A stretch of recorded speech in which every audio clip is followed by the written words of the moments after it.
하세요. 하고 계십니다. 보살님 지금까지 같은 수행 패턴과 많이 달라졌지 않습니까? 사실은 지금까지는 보살님은 수행을 해나가시고 수행 체험을 하시고 그리고 거기에 대해서 많이 생각을 하셨거든요. 수행 체험이 왜, 뭐 그게 왜 있는가 내용적인 생각을 많이 하셨죠. 지금 이제 보살님이 수행에 대해서 말씀하시는 거는 수행을 어떻게 해야 되는가 생각도 이 생각을 하거든요. 수행을 어떻게 해야 되는가 이런 생각을 하세요. 그러니까 이게 이제 좀 더 바르게 수행하고 계신 거예요. 좀 더 수행에 능숙해지게 이제 수행하고 계신 것이죠. 그리고 이제 사람과 섞였을 때 알아서는 잘 안 되는 것. 이거는 상당히 능숙해져야 돼요. 우리가 수행 대상으로서 사람이 제일 힘들어요. 우리가 소리 가운데서 사람 소리에 가장 민감하고 사람에 대해서 가장 강한 영향을 받아요. 사람하고 함께 있으면 자연스럽게 내 마음은 내 안에 있지 못하고 내 밖으로 나가버려요. 근데 이제 이게 보살님께서 계속적으로 아는 걸 알아가시고 계속 아는 것에 대해서 이해가시고 우리가 실제 하는 것에 대해서 이해하면 이해할수록 실제 하는 것은 신비로워요. 거기에 대해서 마음 내적으로 마음이 그것에 대해서 알고자 하는 마음, 머물고자 하는 마음의 에너지가 생겨나죠. 이렇게 점점 자기 자신에 대한 관심이 커져가면은 마음이 잘 나가지 않아요. 그래서 어떤 갑작스러운 상황 속에서도 마음은 잘 나가지 않아요. 이렇게 자연스럽게 내 자신에게 있는 관심이 계속 이어질 때, 그럴 때 다른 사람과 함께 있으면서도 마음은 내 안에 있어요. 이럴 때, 이렇게 되었을 때 나는 내 안에 있는 걸 계속 알죠. 이게 내가 이제 안다는 걸 내가 알았을 때, 한다는 건 마음이기 때문에 아주 가볍게 알거든요. 물론 보살님 같은 경우는 지금 묻고 알고 하지만 이건 아직까지는 조금 그렇게 능숙하지 못한 것이거든요. 계속해 나가시게 되면 그냥 항상 알고 살아요. 이게 자연스러워져요. 보살님이 지금 수행이 아주 잘 될 때 그냥 가만히 있어도 계속 알고 있는 것처럼 이게 자연스러운 수행의 패턴이 되고 이게 자연스러운 삶의 패턴이 돼요. 그러면은 나는 단지 알고만 있어요. 그러면 다른 것들은 자연스럽게 알아져요. 자연스러운 그 작용과 성질대로. 내 마음은 거기까지 가지 않거든요. 사람까지도 내 마음은 사람까지 가지가 않아요. 그러면은 이게 어떤 판단에 있어서 어떤 나의 어떤 선입견 같은 것들 이런 것들이 거의 별로 점점 개입하잖아요. 그냥 있는 그대로 보는 거예요. 알아지는 대로 알아요. 그러면 내 마음이 거기에 반응하지 않으면서 평온한 마음으로 좀 더 바르게 판단하고 좀 더 바르게 말하고 좀 더 바르게 행동할 수 있죠. 나를 이해하면은 어떤 자연스럽게 어떤 세상과의 어떤 공존에 있어서 아주 어떤 조화로운 삶을 살아가게 돼요. 이건 자연스럽게 그렇게 돼요.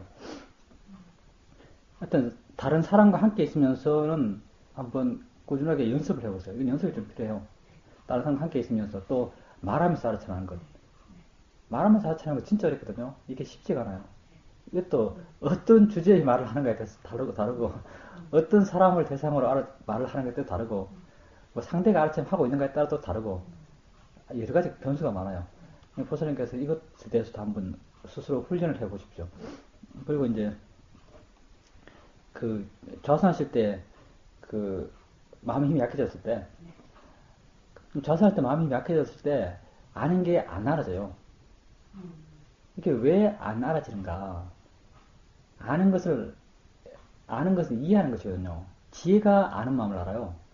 그러니까 마음의 힘이 약해지고 지혜가 약해지면 이게 안 알아져요.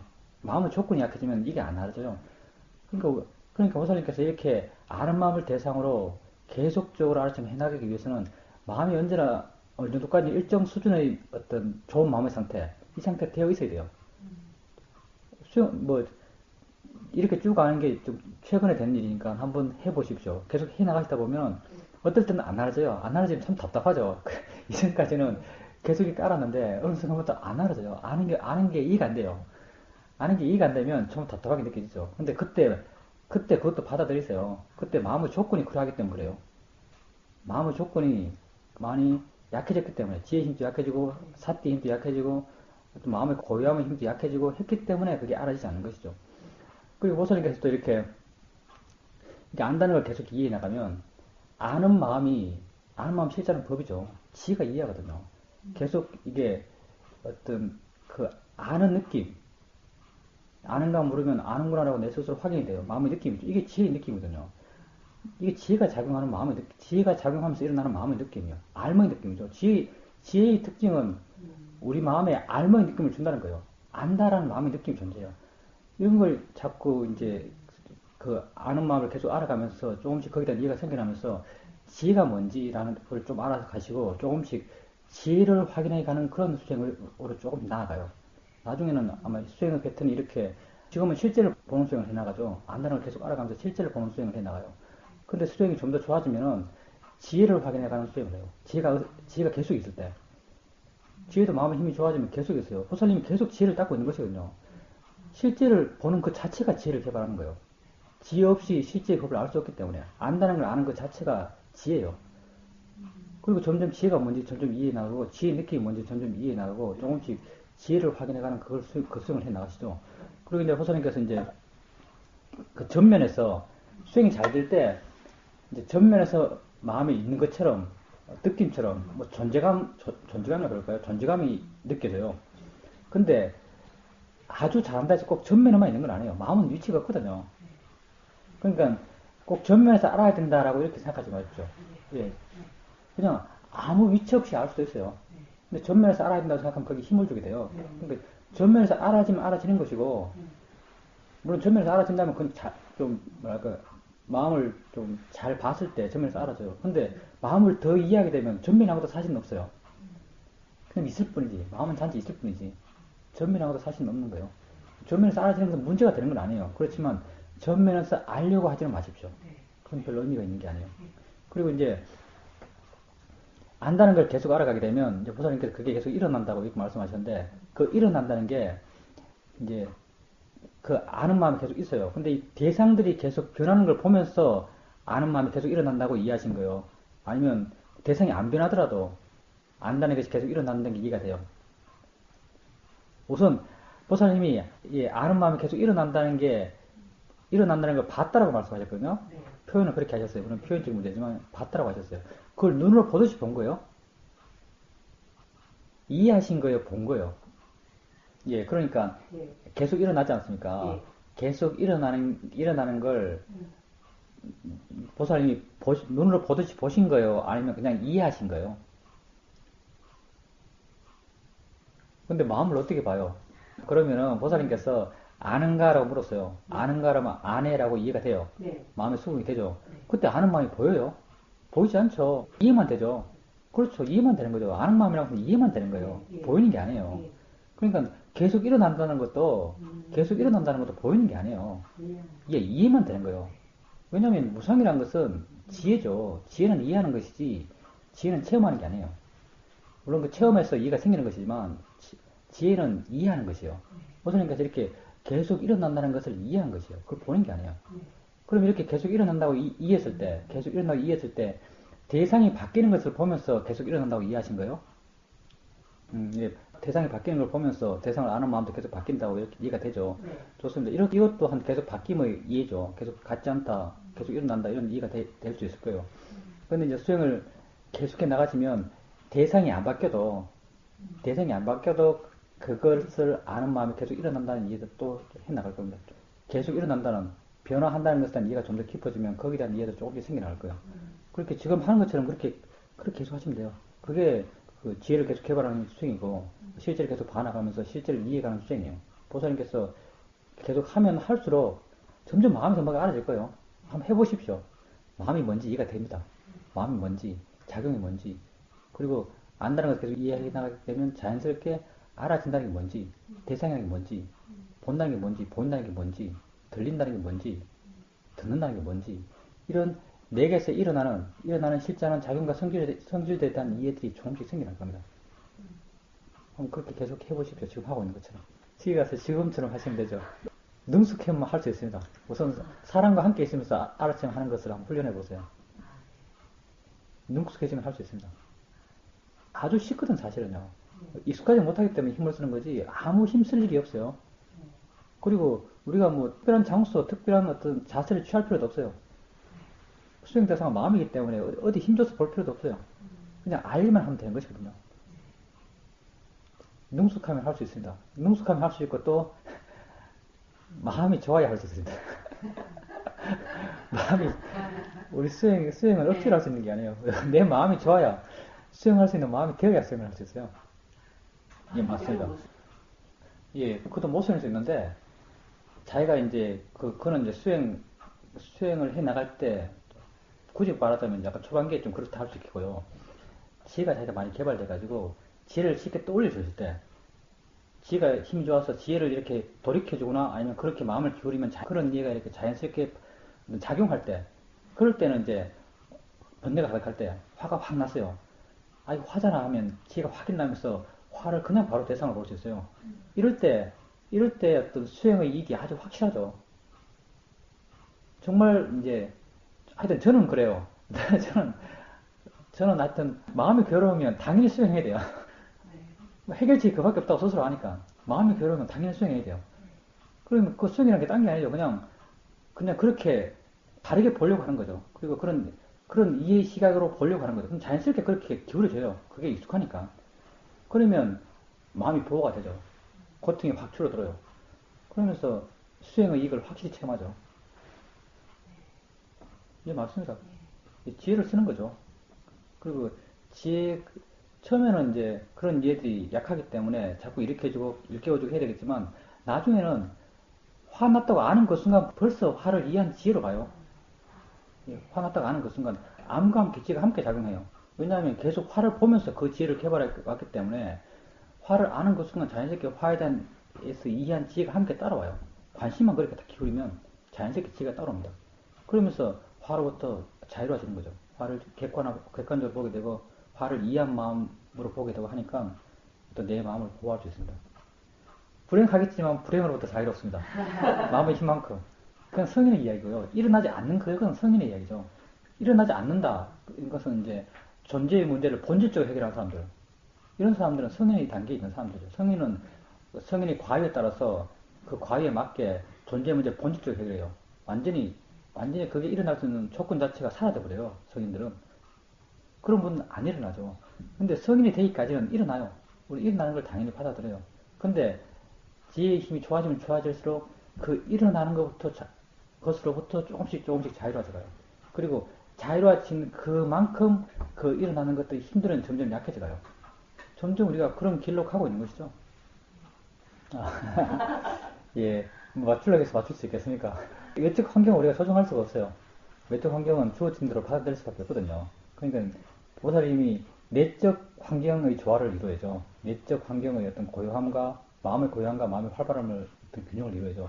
그럼 고요함과 활발함의 균형을 이루는 것은 기본적으로 이성을 바르게 해나가면 되죠. 그리고 이제 외형적으로 가장 거친 방식으로 이 고요함과 활발함의 균형을 맞춰 나가는 것은 가장 거칠게는 좌선과 경행을 어느 정도 균등하게 해주는 것. 그러니까 뭐 일상 삶 속에서는 좌선을 좀 해주는 것.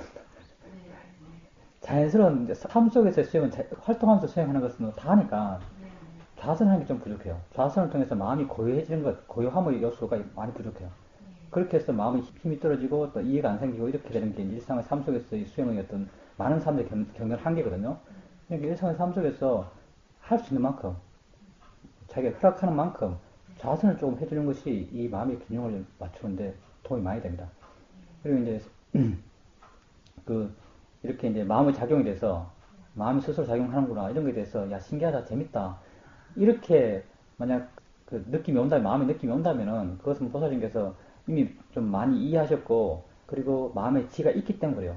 우리가 일어나는 것에 대해서 신기하고 재밌게 느끼는 마음은 지혜의 마음이에요. 지혜는 관심이 많거든요. 정말 신기해요. 약간 마음속에 어떤 그런 나긋한 느낌, 뭐 이런 느낌, 이런 느낌 생겨나죠. 그런 것을 그게 지혜의 느낌이에요. 지금 수행하는 마음에 이렇게 지혜가 있다라고 이렇게 말할 수 있습니다. 그리고 이제 대상에 대해서 보살님이 지금 대상이 확 와닿아요. 대상이다라는 말에 대해서 이해가 생겨났고, 그리고 이제 수행해 가면서 대상을 볼 때마다 대상이다라는 이해가 마음에 자연스럽게 떠오를 거예요. 그래서 그 이해를 스스로 확인할 수 있죠. 그러니까 재밌어요. 그러니까 볼 때마다 그걸 확인하는 거죠. 대상이라는 이해를 계속 확인하면서 대상을 봐나가요. 이게 지금은 이제 이렇게 감이 와닿는데, 근데 이제 뭐랄까요. 대상이란 것. 대상이다라는 말에 대한 이해도 스펙트럼이 엄청나게 넓어요. 아주 깊은 이해, 아주 얕은 이해가 있어요. 수행을 맨 처음 시작할 때 대상이다 이럴 때는 일종의 이제 내 밖에 있는 것, 객체, 뭐 이런 내가 신경 쓸 필요 없는 것, 이런 어떤 의미에서 대상이란 말을 하죠.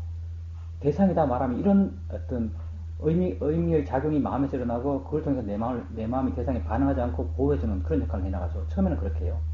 근데 이제 이렇게 수행을 점점 해나가고 이해가 점점 깊어지면 우선 우리가 먼저 이해하는 것은 안다는 것이거든요. 안다는 것을 먼저 이해하겠죠. 안다는 것을 계속 알아가게 되면 자연스럽게 아는 것이 뭔지에 대한 이해가 깊어져가죠.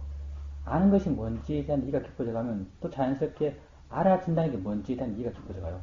그러면 이 대상도 내 밖에 있는 것, 내지는 이제 어떤 객체, 이런 의미가 아니고 어떤 작용과 성질로서 와닿아요. 보여지는 것, 들려지는 것, 알아지는 것, 이런 것으로서 이해가 되어 나가요. 자연스럽게 이해가 돼요. 안다는 걸 알아가면 이런 이해가 자연스럽게 생겨나요. 이런 이해가 생겨나면서 좀 더 자신을 본질적으로 이해해 나가거든요. 좀 더 깊이 자신을 이해해 나가요. 그러니까 부처님께서 이제 지금은 이렇게 수행을 해 나가시면 대상이라는 게 마음이 확 와닿아서 알아차림 하실 때 그게 계속 확인되겠지만 이 수행에서 기본은 안다는 것을 이해해 나가는 거예요. 그러니까 부처님께서 그 아는 것을 계속 알아가는 수행을 계속 우선 하십시오. 그리고 그렇게 해 나가시면서 아는 것과 더불어 작용하는 대상을 이해해 나가셔야 돼요. 아는 것과 더불어 작용하는 대상. 대상은 자기 혼자 따로 있는 게 아니에요. 언제나 마음과 함께 있는 거예요. 그러니까 아는 것과 더불어 작용하고 있는 대상의 작용에 대한 이해를 해 나가셔야 돼요. 이건 자연스럽게 그렇게 되어 나가요. 관심을 거기에 두셔야 돼요. 그리고 포인트는 마음에 있어요. 대상에다가 알아차림하면은 복잡해져요. 마음에다 알아차림하는 건 아주 쉬워요. 삶에서 살아가면서 우리가 자연스럽게 알아차림하는 데는 이것만큼 쉬운 게 없어요. 안다는 것을 알아가는 것, 그것만큼 쉬운 게 없어요. 왜냐면 마음이 마음을 아는 데는 에너지가 생겨 안 돼요. 마음의 위치도 없고 모양도 없기 때문에 그냥 알아요. 그러니까 안다는 것을 알아가는 것을 보살님의 수행의 기본으로 두세요. 그러면 자연스럽게 어떤 이해들이 생겨날 것이고 안다는 것을 이해하고 알아진다는 것을 이해하고 이 두 가지 어떤 관계성에 대해서 이해나가고 더불어서 어떤 내 존재에 대해서 이해나가고 그렇게 해나가면서 자연스럽게 어떤 나의 문제들 그런 것들이 조금씩 해결돼 갈 거예요. 그럴 때 답이 없죠. 답은 아주 한 가지 뿐입니다. 수행에 능숙해져야죠. 수행에 능숙해지면 다 해결할 수 있습니다. 수행에 능숙해지는 길밖에 없어요. 그때 뭐 특별하게 그 케이스에서 어떤 효과적인 방법이 있는가 그 케이스에 효과적인 수행의 방법이라는 건 없어요. 그 케이스에서 뭐 수행적으로 가장 효과적인 것은 그냥 수행하는 것이에요. 그때 있던 것에 대해서 수행적으로 보려는 노력을 하셔야 돼요. 우선 그걸 하셔야죠. 그게 가장 중요해요. 또 뭐 화가 난 상황 또 한다면은 물론 그게 해결이 안 되죠. 해결돼야 한다고 하면 수행 못 해요. 우리는 언제나 과정에 있는 사람이죠. 해결하려고 한다는 게 중요해요. 수행적으로 해결하려고 한다는 게 바르게 보려고 한다는 것이거든요. 화가 있을 때 설령 화의 문제가 해결되지 않고 괴로움이 그대로 있더라도 그냥 거기에 화에 빠져 있는 사람과 이건 화지, 이건 대상이야, 마음인데 하면서 화를 알고 있는 사람과의 삶의 수준의 질은 전혀 달라요. 그리고 앞으로 진행될 삶의 과정이 전혀 달라요. 그러니까 우리가 향상되는 삶을 살아가야죠. 그 순간 수행할 수 있는 만큼 어떻게 바르게 본다는 걸 이해하지 않습니까? 바르게 보려는 노력을 멈추지 말아야 돼요. 어떤 상황 속에서도.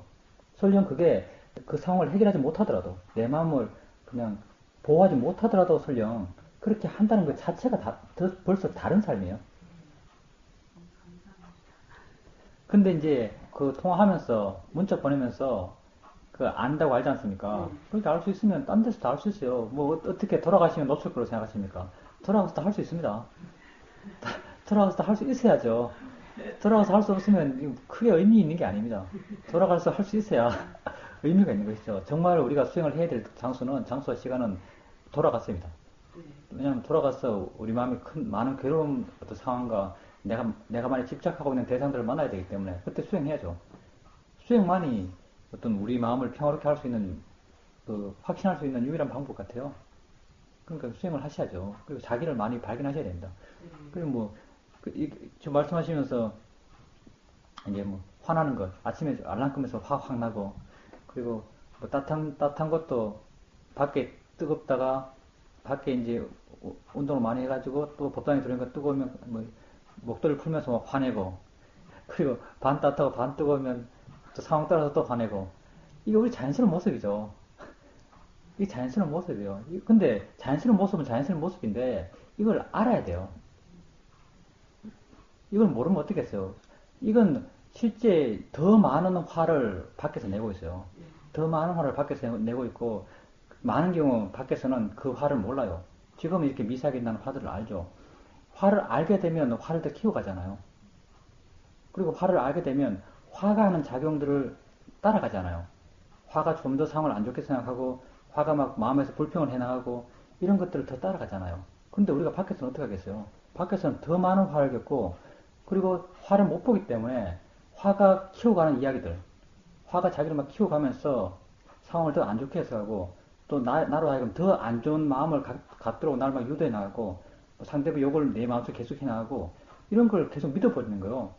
그러니까 더 화가 더 커져가고, 더 대책이 없고, 더 마음의 괴로움을 겪게 되고, 이게 우리 보통 사람이 살아가는 방식이죠. 그러니까 일어나는 건 자연스럽게 일어나지만 그렇게 일어난다고 아셔야 돼요. 알았을 때 어떤 문제 해결이 있는 거죠. 그러니까 그냥 밖에서 그렇게 수행하셔야 돼요. 밖에서 이렇게 아셔야 돼요. 지금 뭐 수행에 능숙해지셨으니까 밖에서 할 수 있습니다. 계속 자기 자신에 관심을 갖고 그렇게 한번 해보십시오. 그리고 이제 수행을 해 나가면서 이건 반복적으로 그렇게 하게 됩니다. 이제 내가 제대로 이해하는구나. 이거는 반복적으로 그렇게 이해해요. 이게 이런 이해가 안 생기면 수행을 바르게 하는 게 아니죠.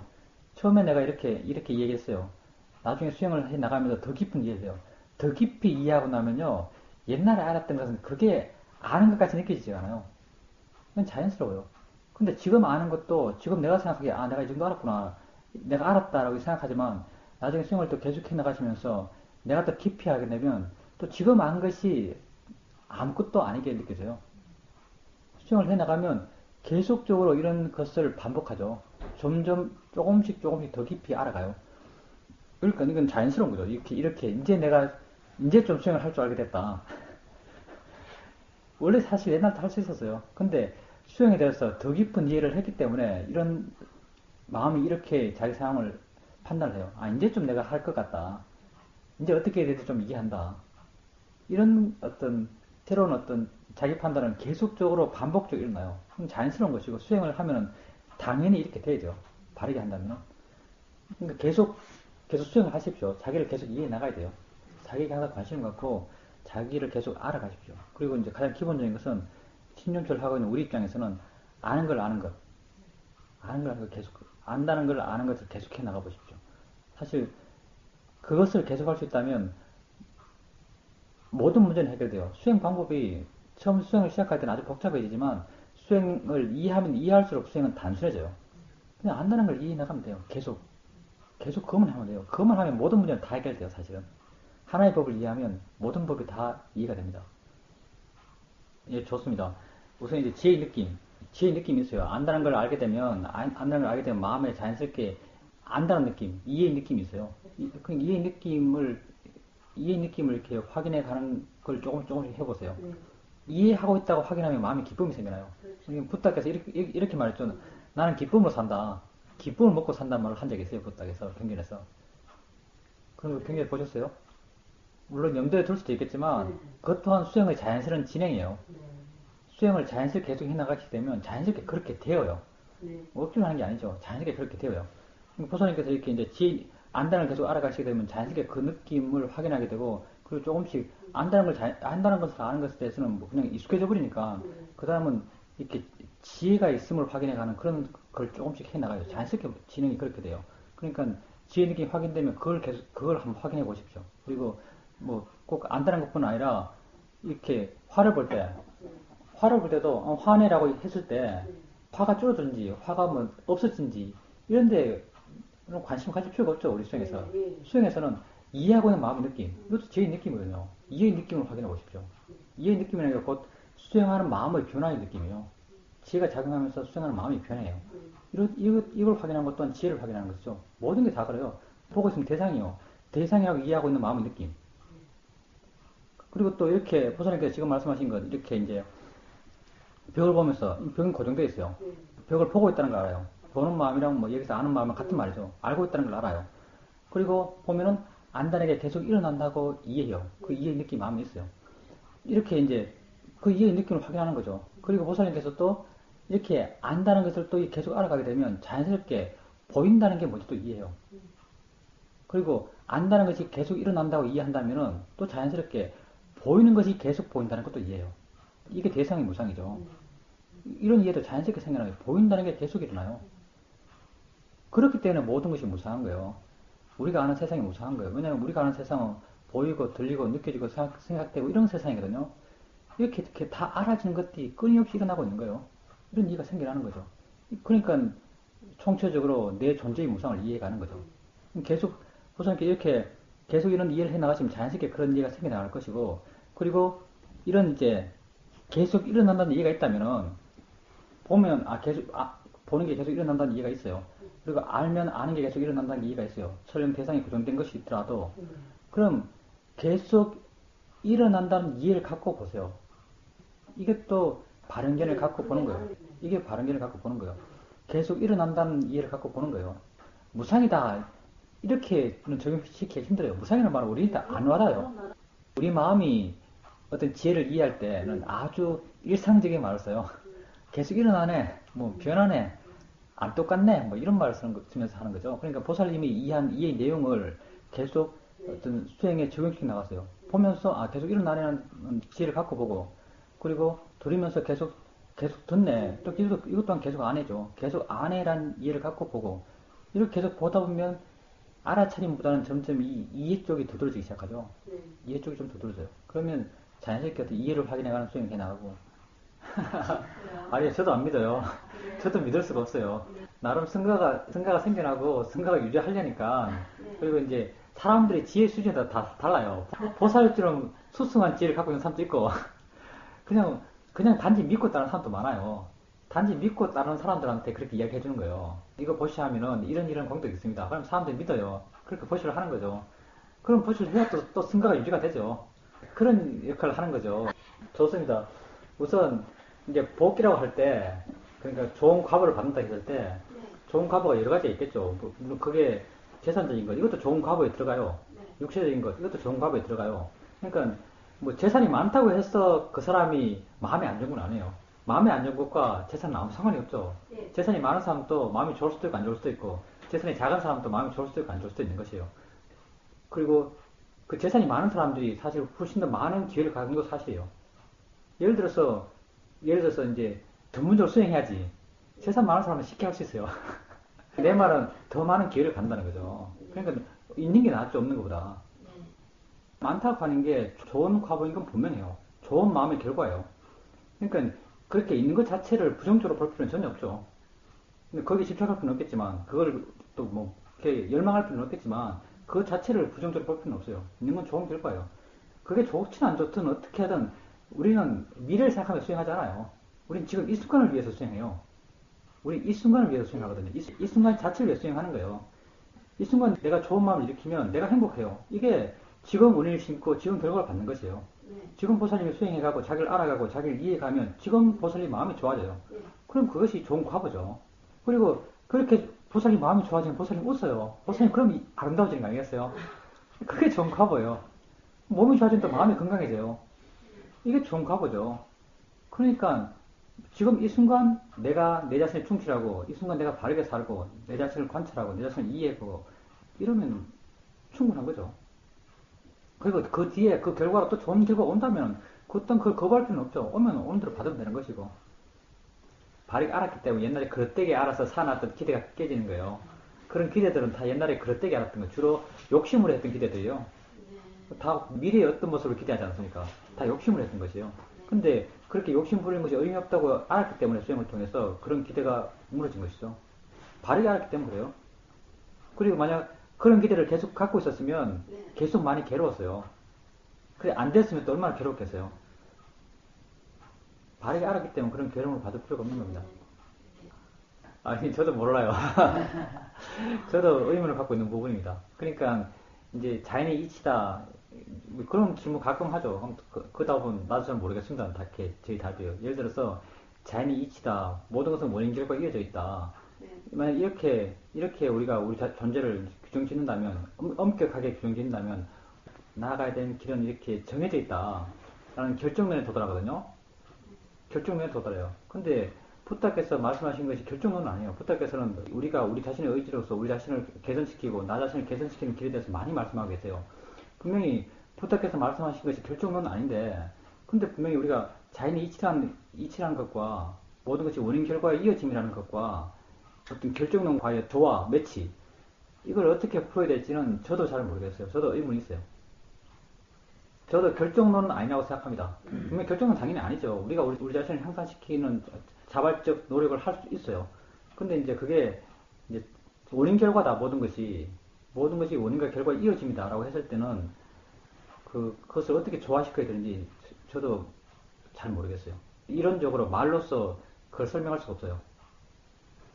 제 지혜가 거기 못 미치는 거예요. 보살님 말씀처럼 수행을 통해서 자기를 깊이 이해하게 되면 거기에 대한 이해가 생길 거라고 생각합니다.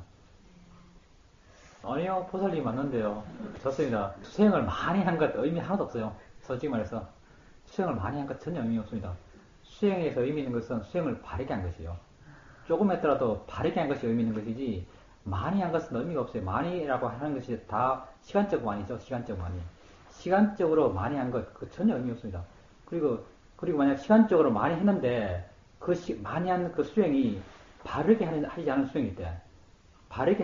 수행일 때, 그런 점점 비정상이 돼요. 예를 들어서 그게 그렇게 오랫동안 많이 한 수행이 나라는 의식이 아주 강하고 그리고 어떤 욕심을 갖고 수행했을 때, 수행하는 거의 모든 사람이 욕심 가지고 수행하거든요. 수행의 결과를 바라면서 수행해요. 이렇게 욕심을 가지고 수행의 결과를 바라면서 이렇게 수행해 나갔을 때, 점점 마음의 밸런스가 무너져요. 그러니까 점점 평범하지 않은 상태에 가죠. 수행 오래 한 사람들 가는데 이런 사람 아주 많아요. 바르게 하지 않은 사람들. 그러니까 보살님께서 우선 수행을 많이 했다는 데서 기대했던 것이 잘못된 거예요. 수행을 바르게 한 사람을 찾아야 돼요. 바르게 한 사람. 그리고 지금 바르게 하는 사람을 찾아야 되고, 지금 이 순간 바르게 하는 사람을 찾아야 되고, 수행을 오래 했다는 건 큰 의미 있는 게 아닙니다.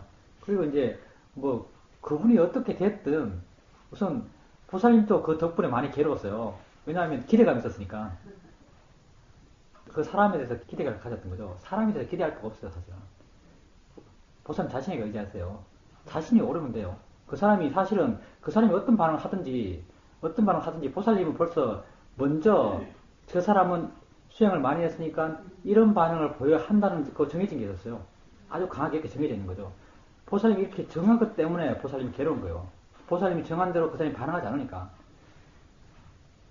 근데 보살님이 만약에 그냥 보통으로 아는 사람, 어떤 그런 기대감 없이 봤다면은 그 사람이 어떤 하는 말, 그 사람이 하는 말의 의미들, 이런 것들을 좀 더 수행적 대상으로 볼 수 있었을 거예요. 좀 더 수행적 대상으로 봤으면 보살님은 그렇게 괴롭지 않았을 거예요. 스스로 그렇게 화도 크지 않았을 거고. 근데 보살님의 그 기대감 때문에, 보살님 정해놓은 것 때문에 보살님은 어떤 화가 났을 거고, 그러면서 많이 괴로웠죠. 그러니까 앞으로도 수행 오래 했다는 데서 그렇게 의미 두지 마십시오. 그분하고 한번 이야기해보세요. 법에 대해서, 수행에 대해서 한번 이야기해보세요. 별로 할 말이 없을 거고, 설령 말을 한다 하더라도 자기가 어떤 수행을 체험을 했다, 이런 이야기밖에 안 해요. 어떤 체험했다. 이거 외에는 할 말이 없어요, 사실 그분들. 어떤 이해적 측면은 전혀 접근하지 못해요. 법이 뭔지에 대한 이해적 측면은 거의 없어요. 그리고 이제 그 자기 수행과 세상과 어떻게 조화롭게 살 것인가, 여기에 대해서 상당히 능숙하지 못해요. 수행을 오래 하면 오래 할수록 세상과 단절돼 가요. 거리되게 수행한 사람들은. 세상과 어울리지 못하죠. 수행을 바르게 하는 경우, 물론 말은 똑같이 하죠. 말로 표현할 수 있는 게 한계가 있기 때문에, 나 자신에 관심을 갖고, 나 자신을 이해가요. 우리의 수행은 나 자신을 있는 그대로 봐가는 수행을 해가지만, 수행하는 사람들의 경우, 많은 경우, 자기 자신을 더 확대하기 위해서, 자기 자신을 좀 더 멋있게 만들기 위해서, 자기 자신을 좀 더 위대하게 만들기 위해서 수행하는 사람이 아주 많아요. 그런 기본적인 마음의 에너지를 갖고. 그러니까 점점 정말 자기중심적이 되고 세상과 단절돼 가는 것이죠. 근데 이제 바르게 수행하는 사람은 자기를 있는 그대로 반항하려고 수행하는 거예요. 자기를 있는 그대로 보기 때문에 세상과의 관계도 있는 그대로 반항해요. 그러니까 좀 더 바르게 말하고 바르게 행동하고 세상을 조화롭게 살아가는 거죠. 세상과 조화롭지 못하다면은 그건 수행을 잘못한 것이죠, 사실은. 수행을 바르게 한다면 자연스럽게 세상과 조화롭게 살아야 돼요. 다른 사람과 조화롭게 살아야 돼요. 하여튼 좋은 걸 배우셨습니다. 수행이라는 것은 오래 하는 게 중요한 게 아니에요. 바르게 하는 게 중요한 것이. 예. 그게 뭐 많은 사람들이 자신의 그런 문제를 그런 식으로 해결하지 않겠습니까? 그러니까 뭐, 그 내용적 이해를 하는 거죠. 그 사람이 그럴 수 있겠지. 그 상황에서 그렇게 하는 건 뭐 어쩔 수 없는 것이지. 그렇게 할 수밖에 없었겠지. 이렇게 내용적 이해를 하면서 어떤 문제를 해결하죠. 그것도 어떤 자연스러운 것이고요. 그리고 지금까지 살아오면서 우리가 문제를 해결했던 방식들이죠. 수행적으로 해결한 것은 그거하고 좀 다르죠. 물론 보사님께서 어떻게 수행적으로 해결되는지 알죠. 실제 하면서 반항하는 거죠. 그 사람이 보이면 보인다고 하시고, 그 사람 말하면 들린다고 하시고, 그 사람 생각을 하면 생각이다. 그 사람들 생각을 하면 생각이다라고 이렇게 알아가는 것. 실제 하면서 알아가면서 마음의 반응을 줄여가는, 좋다 싫다의 마음을 줄여가는 것이 어떤 우리의 수행적인 접근법이에요. 근데 이제 사람에 대해서는 참 이게 쉽지가 않아요. 사람에 대해서는 이게 우리 마음에 이미 고정적으로 정해진 것들, 이게 아주 강력하기 때문에 사람이란 것 자체에 벌써 우리는 아주 경계심을 갖고 있기 때문에 그러니까 이렇게 사람에 대해서 어떤 하나의 선입견이 딱 생기면은 그 선입견이 좀처럼 바뀌잖아요. 그러니까 우리 마음이 그렇다는 걸 인정해 줘야 돼요. 예, 그냥 인정해 주는 거예요. 그로 인해서 고통받는 건 필연적이지만 고통도 어떻게 하겠어요? 받을 수밖에 없어요. 우리가 뭐 어떻게 할 수 없으니까. 우리의 한계니까 그게. 기본적으로 중생으로서의 우리의 한계예요. 우리가 사람에 대해서 선입견적으로 저 사람 저렇다. 저 사람은 뭔가 잘못됐다라고 이렇게 선입견을 갖게 되면 마음이 계속 그 방향밖에 못 봐요. 그러면은 할 수 있는 만큼 하는 거죠. 우리가 우리 존재의 문제를 지금 이 순간 해결할 수 없어요. 근데 우리가 할 수 있는 만큼은 시도하는 거예요. 그렇게 이제 그런 마음을 갖고 있다고 알고 그런 마음이 또 내게 저 사람 잘못됐어. 저래서 잘못됐어. 저 사람 못된 사람이야. 라고 말을 막 해나가요. 그래 말한 말을 듣고 하면서 좀 어떤 할 수 있는 만큼 왜 그렇게 하는지 그리고 그 말을 믿어야 될 것인지 그 말을 믿지 말아야 될 것인지 이렇게 전개되어가는 과정을 봐가면서 속지 말아야죠. 자꾸 관찰하면 관찰할수록 마음이 하는 것에 속지 않게 돼요. 그렇게 해 나가는 것을 지켜보면서 바르게 보려는 노력을 계속 해 나가셔야 돼요. 그렇게 해 나가면서 조금씩 어떤 그런 해결책이 드러날 거예요. 우리가 할 수 있는 건 그거죠. 바르게 보려는 거는 그것밖에는 우리가 어떻게 할 수 있는 게 없습니다. 보살님이 그런 상황 속에서도 마음이 그렇게 하면 그렇게 한다고 그냥 아시면 돼요. 그렇게 안 하도록 만들 수가 없어요. 그렇게 하는 건 자연스러운 거니까. 저 사람 잘못됐다고 선입견을 갖고 마음이 안 좋은 쪽으로 계속 진행돼 나가는 것을 우리가 어떻게 할 수가 없어요. 막을 수도 없어요. 할 수 있는 건 단지 보는 것이에요. 아, 마음이 이렇구나. 마음이 이런 말을 하는구나. 이렇게 계속 보고 바르게 보려고 그러고 하다 보면 그 말로부터 조금씩 영향을 적게 받아요. 영향을 조금씩 적게 받게 돼요. 그리고 이해가 깊어지면 그 말들이 힘이 조금씩 없어져요. 마음이 좋고 지혜의 힘이 좋을 때는요. 그렇게 선입견을 갖고 화가 난 마음이 하는 말들이 아주 시시하게 느껴져요. 얘 또 이러네. 이런 반응으로 그걸 대처할 수가 있어요. 근데 마음의 힘이 약하면은 그 말을 다 믿어요.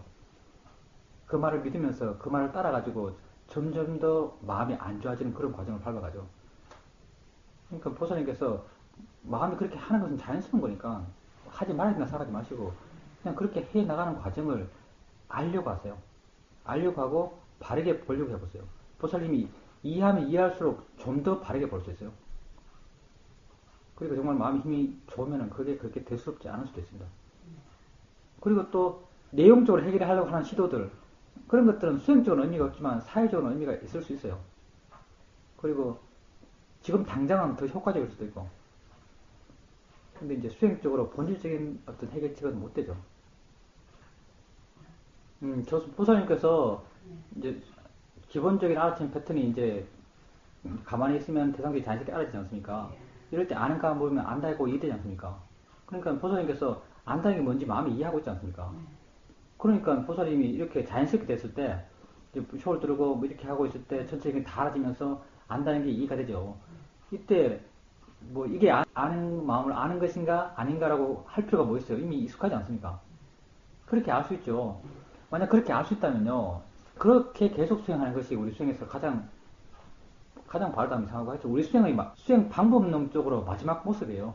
아는 것을 계속 알고 있는 것. 예, 당연히 필요하죠. 그리고 이제 그게 자연스럽게 알아지지 않더라도 이제 자꾸 그쪽으로 마음을 기울이게 돼요. 이제 알아차리면 자연스럽죠. 그냥 걸을 때나 앉았을 때나 알아차리는 것은 자연스럽게 자기를 해나가면서 알아차림 해나가요. 알아차림 가속도는 이미 있죠. 그렇다면은 아는 것에 대해서 관심을 좀 더 기울이고 그것을 수행의 주된 대상으로 삼아 가셔야 돼요. 조금씩. 그리고 만약 이제 아는 거라고 물었을 때 안다는 게 이해되면은 그걸 계속 물으세요. 좋습니다. 그럼 안 물어도 안다고 이해되지 않습니까? 안 물어도 이해된다면 계속 그렇게 질문을 안 하더라도 마음의 관심을 그쪽으로 기울이세요. 안다는데 마음의 관심을 기울이세요. 그리고 알아차림의 이어짐이 그냥 이렇게 그냥 가만히 있으면 알아차림이 이어져요. 사실 수행하기는 좀 편하죠. 가만히 있으면 알아차림이 이어져요. 근데 이렇게 여기서 아직 익숙하지 않다고 한다면 좀 더 노력을 해보세요. 마음을 기울이세요. 아는 것에 대해서. 관심을 기울이세요. 관심을 기울이면 아는 것이 이해가 돼요. 그러면 알아차림 이어짐이 이 아는 것을 계속 알아가는 것으로 알아차림 이어가 보십시오. 그게 어떤 보살님 수행의 기본적인 패턴이 되야 돼요. 기본적인 방법이 되어야 됩니다. 그렇게 알아가시면 자연스럽게 어떤 이해들이 생겨날 겁니다. 안다는 것에 대해서, 알아듣는다는 것에 대해서, 마음에 대해서 이런 이해들이 자연스럽게 생겨납니다. 그러니까 그렇게 해보십시오. 그리고 그걸로 이제 일상 삶 속에서도 그걸로 계속 알아차림 해나갈 수 있도록 해보십시오. 예, 좋습니다. 뭐가 일어났을 때 기본적으로 수행하는 것은 일어나면 그 자체를 이해하는 거예요. 화가 있으면 화 자체를 이해해 가려고 하는 것이 우리 기본적인 어떤 수행의 방법이죠. 근데 이제 이게 왜 일어났지? 왜 일어났지라고 했을 때 조사하는 것이죠. 조사하는 것이 좀 더 관심을 갖고 좀 더 객관적으로 대상을 봐가는 어떤 수단이에요. 근데 왜 일어났지라는 것에 대해서 조사하는 방식이 두 가지죠. 내용적 조사와 실제 조사가 있거든요. 내용적 조사라면 저 사람 말을 내가 이래 이해했구나. 뭐 상황이 이래 했으니까 화가 났구나. 이런 내용적 조사도 해볼 수가 있겠지만 수행적 의미는 별로 없어요. 내용적인 조사는. 그러니까 이제 실제 조사는 이제 화가 뭐지? 이런 것들. 이게 마음인가? 이게 저절로 일어났나? 뭐 내 것이 아닌가? 이런 조사들은 법의 조사라고 할 수 있습니다. 시각지 가운데 하나가 법에 대한 조사죠. 이건 실제 하는 것에 대한 조사예요. 그러니까 조사를 한다면은 이렇게 법에 대한 조사를 하시라고 이렇게 말씀드리고 싶습니다. 법에 대한 조사하세요. 예, 그렇게 이해가 되죠. 당연히 그게 맞는 답일 거예요. 근데 그게 해결책이 안 돼요. 답이 그렇게 나올 뿐이지 해결책이 안 돼요.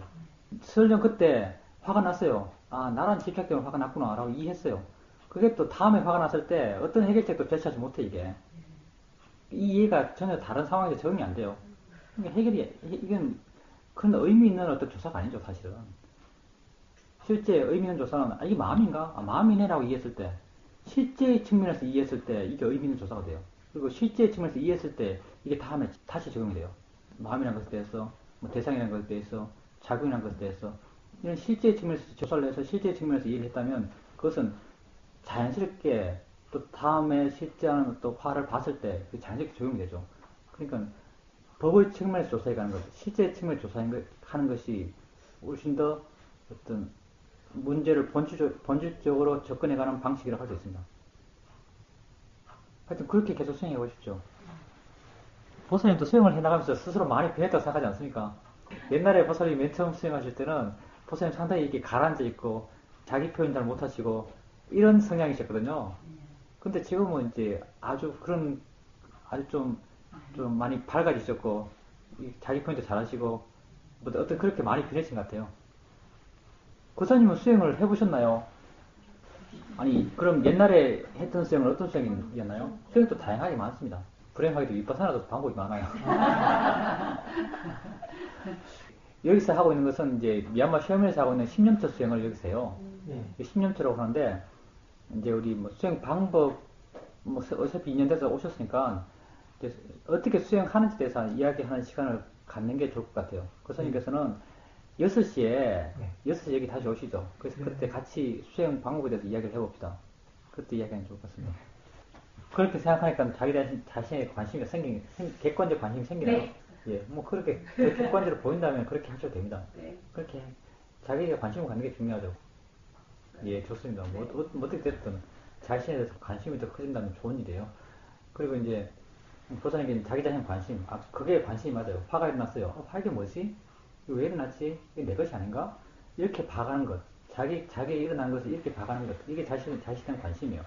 근데 화란 것이 워낙 이제 특별하기 때문에, 내가 또, 그 에너지가 강력하기 때문에, 그리고 내 마음에 주는 충격도 아주 크기 때문에, 아주 관심있게 볼 수 있어요. 이제 그래서 화는 관심있게 보기가 쉽죠. 이렇게 화 같은 것, 마음의 반응들에서 관심있게 본다면 그렇게 반응하세요. 이렇게, 처음에는 이렇게 시작하시고, 나중에는 수행을 계속 해나가시게 되면은, 수행을 계속 해나가시면, 다른 내게 일어나는 작용들에 대한 관심도 또한 생겨나요. 화처럼. 본다는 것도 작용이에요. 내게 일어나고 있어요. 보는 게 뭐지? 아까 화가 내 것인가? 이런 말 하셨어요. 그러면 이런 관심도 일으킬 수 있죠. 보는 게 내가 보는 건가? 눈 뜨면 그냥 보이는데 이게 도대체 뭘까? 어떻게 봄이 가능할까? 도대체 눈이 뭐고 마음이 뭐길래 이렇게 볼 수 있지? 이런 관심 가질 수 있어요. 수영을 해나가시면 자연스럽게 이런 관심이 생겨나요. 느끼는 게 뭐지? 다음에 왜 느끼지? 닿을 때 실제로 닿는 건 없대요. 전자들이 밀어내가지고 실제로 부딪힘 없어요. 그럼 도대체 이게 뭐지? 뭘로 느끼는 거야? 또 신기하죠, 이것도. 그래서 내게 일어나는 거예요. 관심을 가질 만한 것이죠. 소리 듣는 것. 이것도 관심을 가질 만한 일이에요. 이것도 내게 일어나는 거죠. 이게 밋밋하지만 아주 큰 관심을 가질 수 있어요. 지혜가 좋아지면 좋아질수록 아주 큰 관심을 가져요. 우리가 평생 별맛 없는 밥을 먹으면서 살듯이 밥 안 지겹게 먹잖아요. 평생 동안. 그거 비슷해요. 항상 하는 거, 항상 하지만 정말 이게 관심 있게 보게 되면 이 항상 하는 이게 재밌어요. 보는 게 어떻게 보지? 듣는 게 어떻게 듣지? 느끼는 게 어떻게 느끼지? 이런데 한번 그 화에 대해서 관심을 갖듯이 이러한 어떤 6가지 감각기관의 기본적인 작용들 여기에 대해서 한번 관심을 가져보세요. 좀 신기한 일입니다. 그러면 자신에 대한 관심이 좀 더 보편적이 될 거예요. 그 수행과 좀 더 어떤 매치되는 그런 관심도 생길 거예요. 그럼 알아차리면 이렇게 이제 꾸준히 하고 계십니까? 좀 더 활발해진 느낌이 듭니까, 마음이? 좋습니다. 조금씩 좋아지면 좋죠. 그렇게 지금 하고 있는 것처럼, 하고 있는 건 그렇게 꾸준하게 해 나가려고 해보십시오. 꾸준하게. 할 수 있는 만큼 이어지게. 예. 관심을 한번 자기에게 두고. 그 조사도 가끔 해 가시면서. 아까 그거 조사한 거예요. 예. 이게 내 것인가? 이게 조사죠. 좋습니다. 문해가 다른 지혜가 나올 수 있는 어떤 그 기초가 됩니다. 듣고 읽어서 아는 것이 있어야 뭐 생각을 통해서 아는 이해도 생길 수 있고 또 수혜도 생길 수가 있어요. 그러니까 그런 이해를 자꾸 쓰셔야 돼요. 문해를 자꾸 쓰셔야 돼요. 문해를 써가는 것, 수행에서 문해를 써가는 과정 자체가 벌써 어떤 지혜를 써나가는 과정입니다. 지혜의 점점 뭉켜져 가는 과정이에요. 그러니까 문해를 자꾸 써보십시오, 수행에. 예, 글쎄요, 말로 표현하기는 쉬운 일이 아닌데, 내가 수영을 해 나가면서 화에 대해서 이해했을 때, 이 내용이 이거예요. 화에 대해서 아주 깊이 이해했을 때, 어떤 화에 대한 통찰지가 났을 때, 마음이 이런 정의를 하면서 그 이해를 표현했어요. 아, 화가 마음이네. 단지 마음이네. 화가 단지 마음이네. 그러니까 내가 괴로워하고 싫어할 것도 없고, 그냥 내게 알아듣는 것이고, 지 스스로의 작용이다. 이런 이해를, 이런 압축적 표현으로 마음이 표현했던 거죠. 화가 단지 마음이네. 이렇게 내가 어떤 화에 대해서 통찰의 지가 났을 때 이렇게 말을 했어요, 마음이. 그래서 이런 표현을 자꾸 쓰죠. 화가 단지 마음이다. 통찰의 내용에 대해서는 각자가 다 달라요. 보살님에게 와닿는 말이 있는 것이고, 내게 와닿는 말이 있어서 내 마음은 그때 이해를 했을 때 이런 내용으로 이해를 했죠. 근데 보살님은 또 화를 봐가시면서 또 다르게 이해할 수 있죠. 보살님 대상이라는 게 분명하다면, 아, 이거 대상이네. 화는 대상이네. 라고 이해할 수도 있는 거예요. 그러니까 꼭 어떤 말로 표현되는 건 없어요. 우리 각자가 우리 경향이 다르고 이해하는 것이 조금 전체 기름 같지만 각자의 개별성들이 존재해요. 그러니까 각자 개별적인 어떤 자기 특성에 의해서 어떤 자기 내용을 이해를 해요. 자기 내용을 이해를 해 나가는 거죠. 그럼 자기 내용을 이해해 나가기 때문에 이제 나중에 되면 뭐 자기는 이치다, 대상이다 이런 말도 그런 의미가 그렇게 없어져요. 자기 자신의 이해가 생기면 이렇게 주어진 지혜의 내용은 큰 의미를 갖지 않게 되죠. 보살님 또 수행해 나가면서 화에 대해서 보살님 나름의 이해를 하실 거예요. 저는 이제 그 화에 대한 이해를 이런 식으로 표현하면서 이해를 했죠. 마음이. 화가 마음이네. 그렇게 확실히 이해했을 때는 그것으로부터 완전히 자유로웠어요. 화로부터 완전히 자유로웠어요. 그 억울함, 이것도, 아, 단지 마음이라고 이해한다면 자유로운 거예요. 자유로울 수 있습니다.